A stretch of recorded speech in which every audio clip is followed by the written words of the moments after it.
Have you ever felt like you had to choose between being the compassionate nurse patients need and the skilled technician who keeps them alive? It's a conflict that doesn't get talked about. Not enough, at least. Nurses being forced to decide, do I focus on the person in pain or the numbers on the screen? If that stethoscope is as freezing cold as it was yesterday, I'm gonna shove it right up your ass. Vital signs normal. In a world where patient satisfaction and clinical outcomes are scrutinized, how do we as nurses balance empathy with the technical demands of our profession? As a nurse, I've often found myself walking the tightrope between being the one who holds a patient's hand and the one who knows which medication to push in an emergency. The world of nursing demands both, yet we are rarely taught how to blend them seamlessly. You hear it all the time: nurses should be empathic, and nurses should be highly skilled. But what do you do when the pressure mounts and you can't be both? Can you afford not to be both? Or more importantly, can your patient afford you not to be both? In my early years as a nursing assistant, I found myself on one end of this spectrum. The emphasis was on empathy.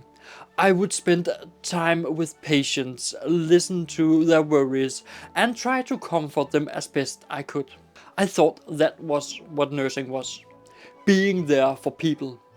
But as I transitioned to become a registered nurse and started working in the emergency department, reality hit.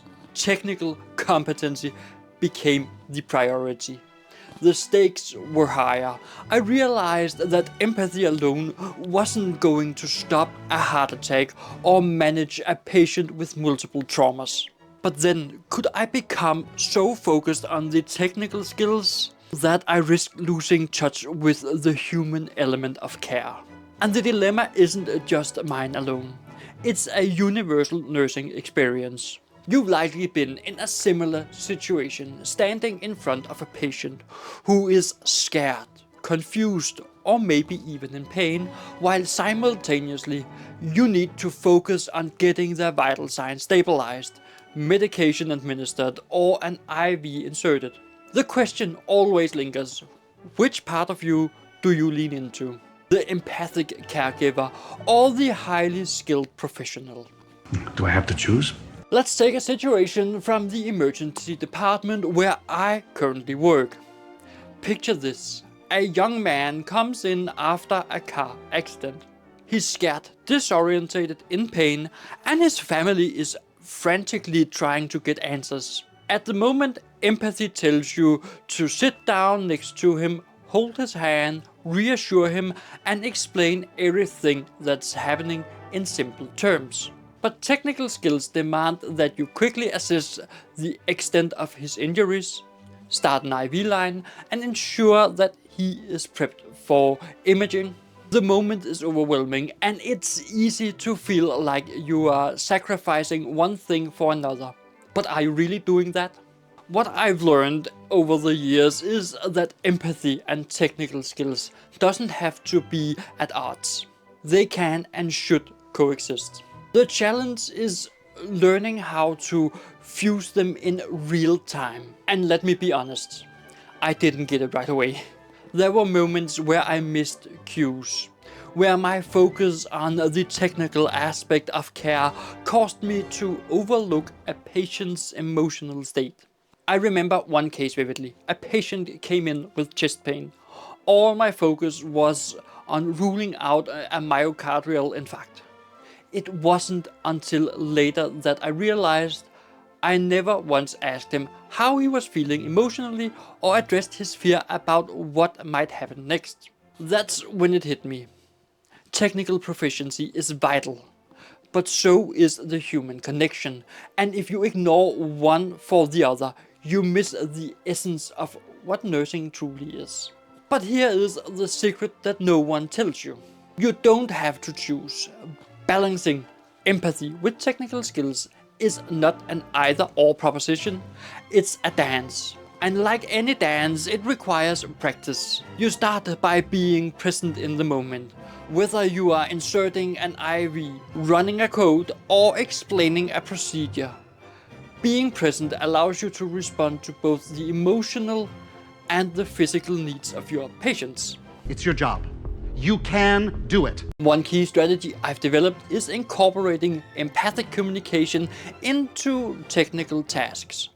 When I'm inserting an IV, I explain the patient exactly what I'm doing, why I'm doing it, and how it might feel. It's a small gesture, but it lets the patient know that I see them as more than just a set of vitals. And when I am administering medication, I make it a point to ask how the patient is feeling, both physically and emotionally. I found that by doing this, I can still be technically efficient while maintaining a strong empathic presence. It's not about doing one after the other. It's about weaving them together seamlessly. And one great trick I have is in the morning, I go my rounds to take vitals and give medication. The first thing I ask my patient before I do anything else is, how are you doing?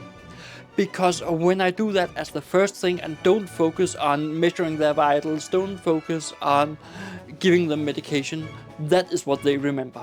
They don't remember me spending overly too much time on taking their vitals. They don't remember that, well, I spend far more time on administering the medication than listening to them. They remember the first thing he did was he asked how I was doing. I spent 6 years working in psychiatric nursing, where conversations were sometimes the only tool I had. In that setting, empathy was often my most valuable asset.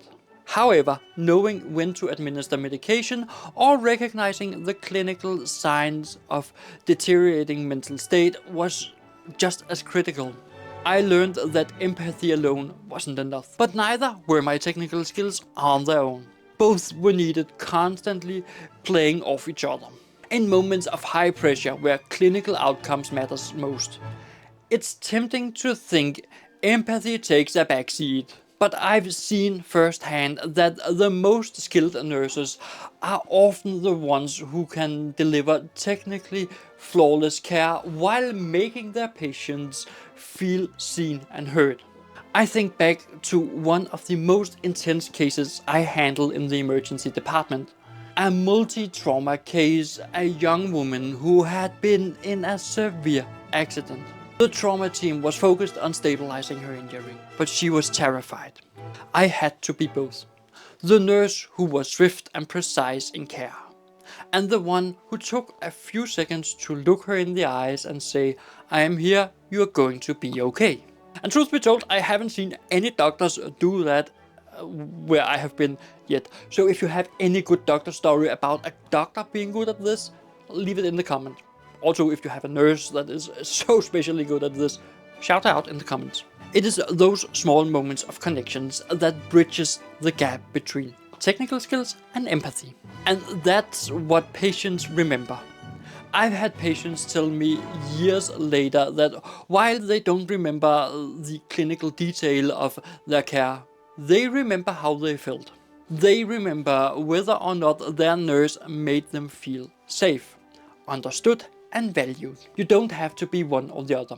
And a great way to be both is checking out this playlist on great nursing theories that you need to know. So check it out right now, and I'll be seeing you over there.